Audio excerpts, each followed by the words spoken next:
having us here.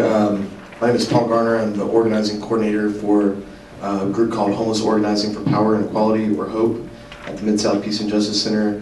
We're a grassroots group made up of men and women who have either formerly or are currently experiencing homelessness, organizing on their own behalf. We believe that people most affected by an issue should be organized and have a voice in conversation about policies and programs that have a direct impact on their lives. I have experienced homelessness, living in my van, sleeping in parking lots, and although my experience was far shorter and far less cruel, to be sure, than that of countless others, it was nonetheless one of the most humbling and difficult experiences of my life. I now work alongside those who are forced to call the street home due to lack of safe, affordable housing and shelters in the Mid-South.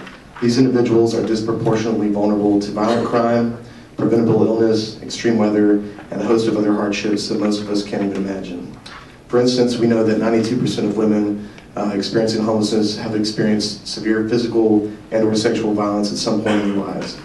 Last year, HOPE waged a successful direct action campaign that included weekly protests, public protests, for over 10 weeks against a local shelter service provider, the Beers Van Gogh Peer Center, for employing an individual about whom we received numerous complaints of sexual harassment and unprofessional behavior from consumers as well as former staff persons.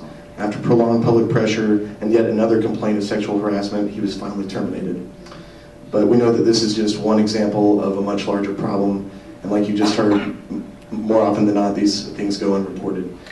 We've also documented numerous incidents of police harassment, misconduct, and abuse of power targeted at people experiencing homelessness.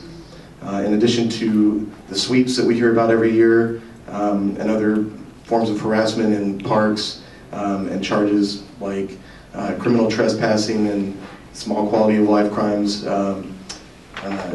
This past October, I was arrested and charged with disorderly conduct and obstruction of the sidewalk while using my phone to film the arrest of another man who I observed was using his phone to record police attempting to enter the property of the local hospitality house for the homeless without permission or a warrant. Both of our phones were confiscated and held as evidence, and it was only after going public about that that we had any kind of resolution. Currently, I have an internal affairs investigation that's initially filed 3 months ago, and I'm still awaiting whatever results are going to come out of that. This is a disturbing violation of the First Amendment and an attempt of officers to shield themselves from public accountability. But what is more disturbing are the abuses of rights this behavior would seek to cover up. At HOPE, we believe housing is a basic human right, not a privilege to be doled out to those who are deemed worthy or ready. We have been strong supporters of a transition to a housing-first approach to providing services in Memphis. In 2012, HOPE members organized and won $450,000 in unprecedented funding for the mayor's 10-year plan to end homelessness in the Shelby County budget. As a result, 69 new units of housing were created for homeless families, and also provided crucial funding for the 100 Homes program, which is sought to connect the 100 most vulnerable individuals in Memphis to permanent supportive housing and supportive programs. As a result, between 2012 and 2013, there's been a 13% drop in homelessness. In 2013, unfortunately, though, we were forced to campaign against $250,000 in proposed cuts to this funding for badly needed programs that have connected over 60 of the most vulnerable chronically homeless individuals to permanent supportive housing.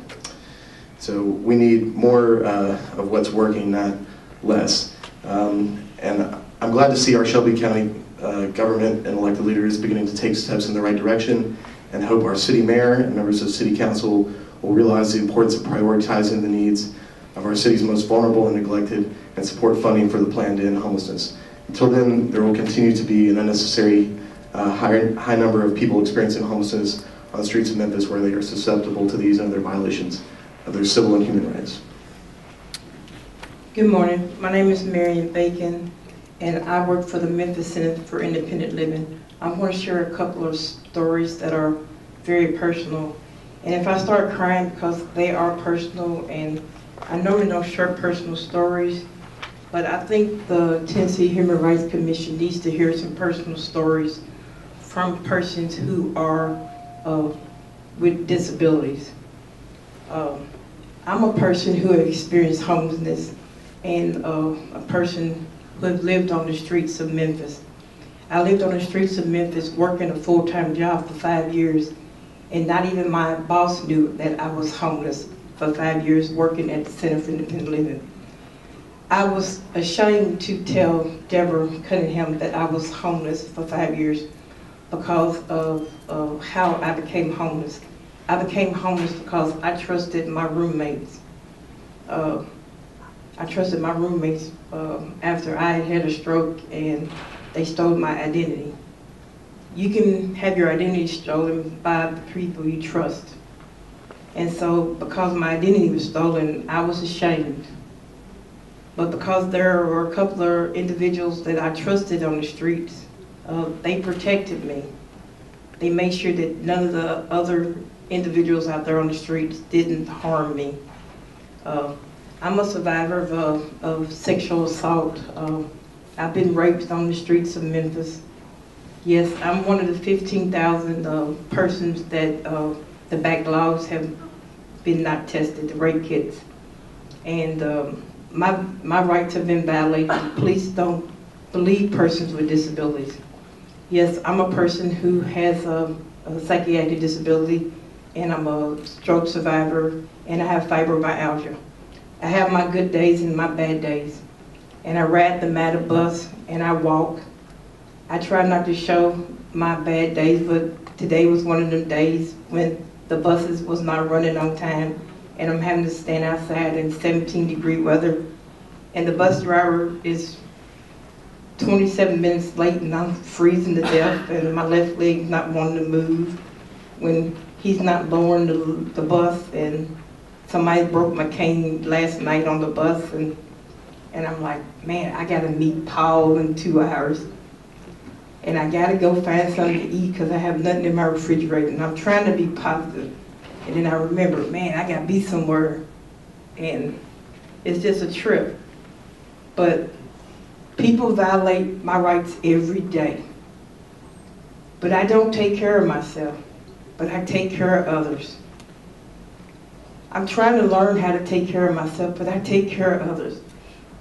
And that's the hardest thing I gotta learn. And this rape kit situation is the hardest thing because I'm telling my story every day. You know, I'm a person with a psychiatric disability. I have physical disabilities. I have to take 19 prescriptions every day. I have to remember to take my medicine. Thank God for the iPhone and the medication apps. Because if I didn't take my medication, y'all would not like me. I'm just telling you, I have to take blood pressure, this and that. I'm learning how to trust people again. I don't trust people because my rights have been violated. You know, like Deborah was saying in her speech, women's rights have been violated. I don't trust the police. On November 15, 2012, my rights were violated at the Manor House. I was standing on the sidewalk after a meeting, and I wasn't doing nothing. I was waiting on Paul to lock up because somebody decided to turn on all the lights. And I wish Paul didn't have to turn off all the lights because he's the only one who had the keys. We're standing outside on a pretty day in November, and 2 police officers said they want to turn around and harass us. And my life changed. I have PTSD, and this officer decided he wanted to harass me. He decided he wanted to harass me, and he harassed me. And I just freaked out. Everybody tried to calm me down, and my life changed. That situation still hasn't resolved. And so every time I see some tall African-American male, I freak out. So I'm hoping this hearing can help people like me with PTSD. We need to do something about our rights. I don't feel safe in Memphis with police. I used to work for the police department for 10 years, working with individuals like myself with psychiatric disability training. I got all kind of awards, but now I don't trust police officers. We need to do something. Making complaints with internal affairs doesn't do nothing. I have a complaint that's 2 years old. It doesn't do nothing.